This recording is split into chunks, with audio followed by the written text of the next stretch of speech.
ایک دفعہ کا ذکر ہے، ایک پرسکون گاؤں میں جو سرسبز پہاڑوں کے درمیان واقع تھا، ایک مہربان اور محنتی نمک بیچنے والا رہتا تھا جس کا نام سام تھا۔ سام اپنی دوستانہ طبیعت اور ایمانداری کی وجہ سے پورے گاؤں میں مشہور تھا۔ ہر روز صبح سویرے وہ نمک کی بوریوں کو اپنے وفادار گدے ڈینی پر لاتا اور قریبی شہر کے بازار میں نمک بیچنے کے لیے روانہ ہو جاتا۔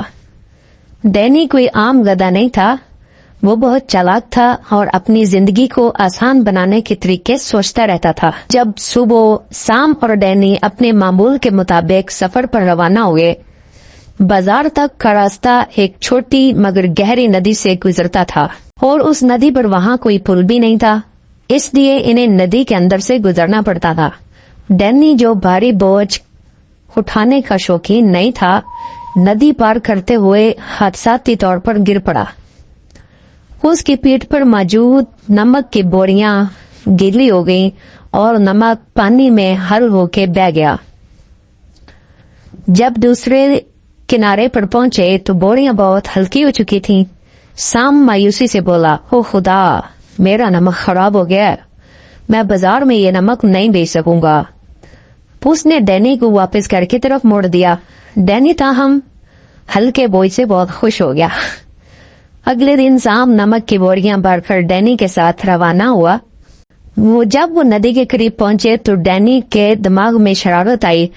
اس نے سوچا کہ پچھلے دن بوجھ کس طرح ہلکا ہو گیا تھا۔ اس بار اس نے جان بوجھ کر ٹھوکر کھائی اور دوبارہ پانی میں گر پڑا۔ نمک پانی میں حل ہو گیا اور بوریاں ہلکی ہو گئی۔ سام اگرچہ مایوس ہوا لیکن اس نے ڈینی کی چالاکی پر شک نہیں کیا۔ تیسرے دن ڈینی نے اپنی چال دوبارہ دہرائی۔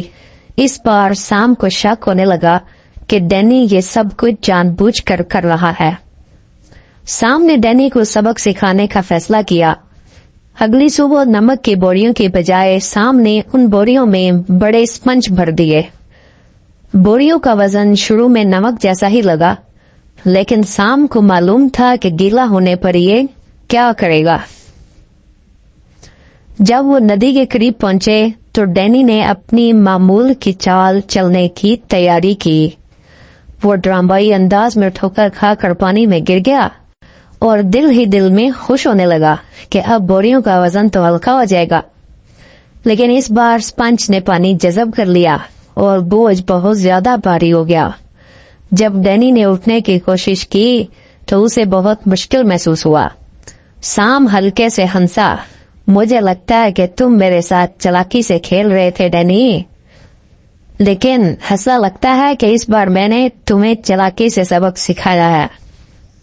ڈینی اپنی چالاکی کو سمجھتے ہوئے شکست تسلیم کر کے رینگا۔ اس نے بھاری پانی سے بھرے اسپنج بازار تک لے جانے کے لیے جدوجہد کی اور جب وہ وہاں پہنچے تو وہ بہت تھک چکا تھا۔ سام نے اسپنج اتارے اور انہیں صفائی کے سامان کے طور پر بیچ دیا۔ اس دن سام نے اتنی رقم کمائی کہ وہ ڈینی کے لیے ایک خاص انعام بھی خرید لایا، جو کہ تازہ گاجروں کا ایک تھیلا تھا۔ جب وہ واپس گھر کی طرف روانہ ہوئے، سام نے نرمی سے ڈینی کو تھپکی دی۔ مجھے امید ہے کہ تم نے سبق سیکھ لیا ہوگا ڈینی۔ دھوکہ دینا شاید تھوڑے عرصے کے لیے فائدہ مند ہو، لیکن ایمانداری اور محنت ہمیشہ کامیابی کے بہترین راستے ہوتے ہیں۔ ڈینی نے سر ہلاتے ہوئے اپنے کانوں کو ہلکا سا جھکا لیا۔ اس نے سبق سیکھ لیا تھا۔ اس دن کے بعد ڈینی نے اپنی چالاکی کے ذریعے بوجھ ہلکا کرنے کی کوشش چھوڑ دی۔ وہ اور سام بازار کا سفر جاری رکھتے اور ندی کو احتیاط سے پار کرتے۔ ڈینی کو پتہ چلا کہ ایمانداری سے کام کرنے میں سام کے ساتھ زیادہ سکون اور اطمینان ملتا ہے۔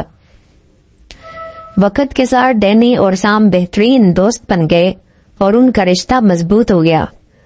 وہ جب بھی ندی پار کرتے ڈینی احتیاط سے قدم رکھتا اور سام اسے 1 یا 2 گاجر انعام کے طور پر دیتا۔